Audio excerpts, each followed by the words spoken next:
bạn Mazda CX-5 នេះគឺយើងបានរកកន្លែងខូចឃើញហើយបាទនៅសល់តែចាប់គ្រឿងចូលវិញទេបាទយើងវះខ្សែភ្លើងខូចរាល់ហើយឡាននេះបញ្ហារបស់វាគឺគាត់មានបញ្ហាប៉ះទង្គិចផ្នែកខាងមុខបាទរហូតដល់វា lost communication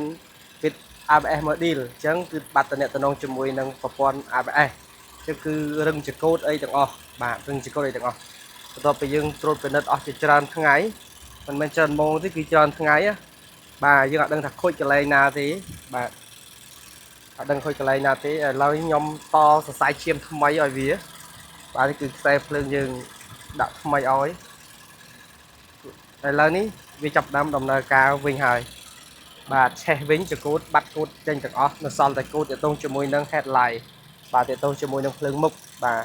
អញ្ចឹងពុកម៉ែបងប្អូនទាំងអស់គ្នាដែលមានរថយន្តមានបញ្ហាប្រព័ន្ធភ្លើងឬក៏ប្រព័ន្ធអីផ្សេងៗចង់ជួសជុលអីផ្សេងៗអាចយកមកជួបជាងយ៉ាបានណាជាងយ៉ាធ្វើតាំងពីមានអោរហូតដល់អស់អោឡាននេះ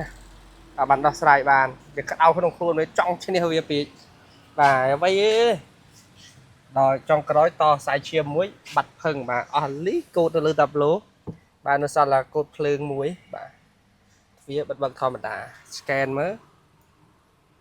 បាទនៅសល់តែ left level actuator អញ្ចឹងទាក់ទងជាមួយនឹងភ្លើងបំភ្លឺផ្លូវអញ្ចឹងការងាររបស់យើងនេះគឺបាន